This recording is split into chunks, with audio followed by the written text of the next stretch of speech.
Greetings, salutations, welcome! Today we're going to talk about palm rolling. What is palm rolling? What is palm rolling good for? What isn't palm rolling good for? Who will find palm rolling useful? Who won't find palm rolling useful? And are there any risks involved with palm rolling? Palm rolling is pretty much self-explanatory. You get a dreadlock and you roll it between your palms, like this, in a circular motion. And you're squeezing the dreadlock between your palms and it's just sort of squeezing and rounding. A lot of people put a lot of faith into palm rolling. I personally am not one of those people. I think the whole palm rolling thing is really sort of beefed up a little by the shiny websites. So websites that will often try and sell you various things for your dreadlocks that may require rubbing in. So a website that will try and sell you waxes and gels is really going to try and push palm rolling because the action of palm rolling is going to squeeze any waxes and gels into the dreadlock. So when these websites really try and push palm rolling, it leads a lot of people to believe that palm rolling is really important because these websites make it look like it's important. So I get a lot of emails where people are saying, I have so many loose hairs, I can't understand what's going wrong, I'm palm rolling for hours a day. And you know, it seems funny to me, but seriously, people are sat there palm rolling for hours and hours. What is palm rolling good for and what isn't palm rolling good for? I personally do not believe that palm rolling is really going to help when it comes to loose hairs, and a lot of people seem to think that's what palm rolling is for. So if you have loose hairs coming off your dreadlock and you sit and palm roll it all day, palm roll and palm roll and palm roll and palm roll, you might get those loose hairs to kind of be flattened against the body of the dread. You might even get them sort of stick there, but that's all they are. They're not actually knotted into that dread. There's no way that loose hair is really sort of knotted in, it's just sort of stuck against there. So once you go and wash the hair, those hairs are just going to fall loose again and then you kind of have to start over. If you notice you're getting short-term results that you like from that, so if you are palm rolling them and you're getting those loose hairs to stick down and it's making the dreadlocks maybe look a little bit more presentable, then, you know, obviously palm roll away if you want. I know a lot of people like to palm roll the dreads when they're wet, and that is useful for other reasons, which I'm going to come into with what palm rolling is actually good for. But you can find that if you do palm roll your dreadlocks while they're wet, you will kind of get those hairs to stick there for longer. So you know when you sleep on hair when it's wet, I mean, don't sleep on dreadlocks when they're wet because bad things happen. But if you sleep on normal hair when it's wet, and then you kind of get up in the morning and that sort of impression has been left in the hair, you can tell you've slept on it wet, basically.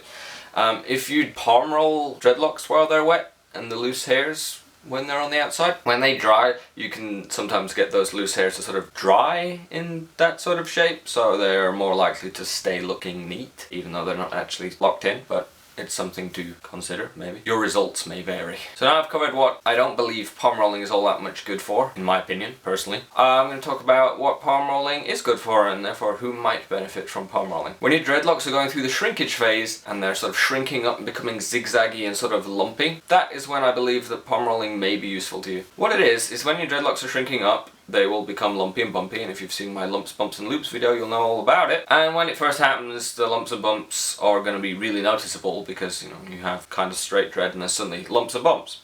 And then over the following month, they will become slightly less noticeable because the whole rest of the dreadlock is kind of shrunk up and it's sort of kind of evened out, but the whole shape of the lump and bump is still going to be there. Over the lifetime of your dread, they're going to get squeezed down a bit when you sleep on them and they're just going to get swashed about. If you palm roll the dreads while they're going through this sort of shrinking and lumping bump forming phase, some people have remarked that it has helped smooth them out a bit. It's not a miracle cure, you're still going to have a sort of slightly lumpy bumpy dread. It's never going to be sort of perfectly uniform, but it can help speed up the flattening out process that otherwise would take a long time to occur from just sleeping on them and stuff. So if your dreadlocks are going through the lump and bump sort of shrinkage phase and you've got new lumps and bumps forming, you may find it beneficial, helpful to palm roll those dreadlocks, palm roll those loops when you get out of the shower, because a lot of shrinkage occurs after each wash. So if you are going to palm roll your dreadlocks while they're wet after each wash, you can help reduce the sort of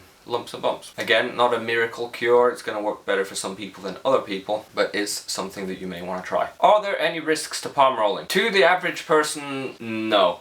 If you're just palm rolling a little bit, I really don't think you're going to have much problem with it. Some people just enjoy palm rolling. When people ask me about palm rolling, even if they're trying to do it for the wrong reasons, for squeezing in loose hairs, I say, you know, it may not help you out, but keep doing it if you enjoy it, because some people kind of like to have the feeling that they're helping their dreadlocks along, because sometimes you can feel a little bit helpless with dreadlocks when you know that really there's not a whole lot you can do other than wait, so it's sometimes nice to just have some motion that you can do to them when you're feeling a bit stressed out and just want to try and help them along a bit. So to the average person, you're not really going to have too much risk there. If you are a crazy palm rolling psychopath, then yeah, you at the extreme end of the scale there are problems.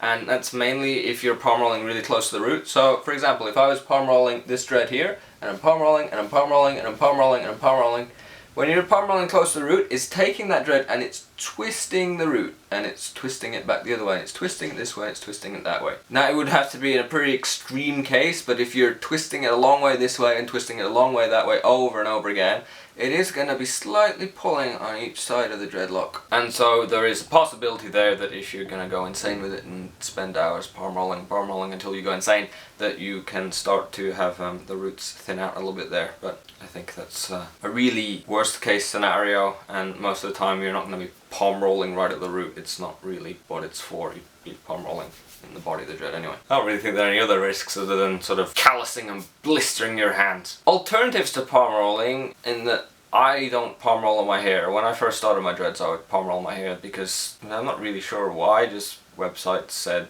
palm roll your hair, so I would sit and palm roll my hair like I have to because they tell me to. If you see my drying video, you will see that I sort of employ a sort of palm rolling motion into how I dry my hair. So when I have my towel, I'll have my towel and I'll rub the dreads like this with the towel either side, and I believe that helps because I have kinda smooth dreads, and this is all new growth, so there's no shrinkage lumps or bumps in there, but they're pretty smooth and uniform, and I can only put that down to when people ask is maybe something to do with how I dry my hair. So I will have the towel and I will rub it between, and so there's a rolling motion there, but I also have a twisting motion that I have it in the towel and I twist with the towel, and when I'm drying my hair and rinsing my hair, I will also twist it out and try not to twist too much on the root again, because I don't want to be risking thinning out of the root or anything like that. That's basically everything I have to say on palm rolling. It's pretty in-depth. There's not a whole lot to say about palm rolling, really.